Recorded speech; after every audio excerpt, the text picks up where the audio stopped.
बुलेश्वरमधील गणेश मूर्ती दुर्घटना प्रकरण या प्रकरणी एलटी मार्ग पोलिसांनी शिल्पकाराचा किंवा मूर्तिकाराचा जबाब नोंदवलाय।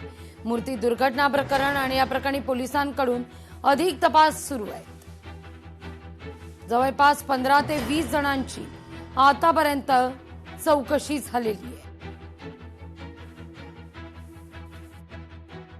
काही दिवसांपूर्वी बुलेश्वरच्या राजाचं आगमन सोहळा सुरू असतानाच एक हृदयस्पर्शी घटना घडलेली होती। त्याच दरम्यान जर पाहिलं तर 2 जणांचा मृत्यू देखील झालेला होता, काही जण जखमी झालेले होते। त्याच संदर्भात अधिकची माहिती घेण्यासाठी आपण आता अखिल सार्वजनिक उत्सव समितीचे अध्यक्ष हितेश जाधव यांच्याशी बातचीत करणार आहोत। झालेला प्रकार अत्यंत वेदनादायी आणि दुःखदायी आहे, कारण की मुंबईच्या रस्त्यांवर पहिल्यांदाच अशा पद्धतीत आगमनाच्या टायमाला ही घटना घडली आहे, जी आजपर्यंतच्या इतिहासात कधी घडली नव्हती।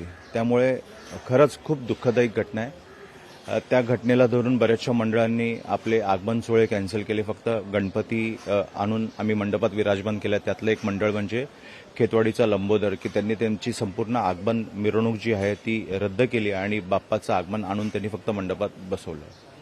त्यांच्या कुटुंबियांशी आम्ही संवाद साधतोय। काल सन्माननीय सांस्कृतिक मंत्री आशिषजी शेलार यांच्या माध्यमातून जे मृत व्यक्ती आहेत, जी व्यक्ती गेली आहे तिची किंमत नाही, म्हणजे तो अमोल आहे ते आमच्यासाठी। पण थोडी का होईना आर्थिक मदतीचा हात शेलार साहेबांच्या माध्यमातून त्या दोन्ही म्हणजे संकेतच्या घरी आणि ब्रिजेशच्या घरी देण्यात आल्या। 5-5 लाख रुपयाची मदत करण्यात आली आहे। त्यांचं असं म्हणणं आहे की आम्हाला कोणावरच गुन्हा दाखल करायचा नाहीये, पण चौकशी जी आहे ती झाली पाहिजे, असं साहेबांचं म्हणणं होतं, की ॲटलीस्ट आपल्याला त्यातून कळून दे की काय होतं आणि काय नाही ते।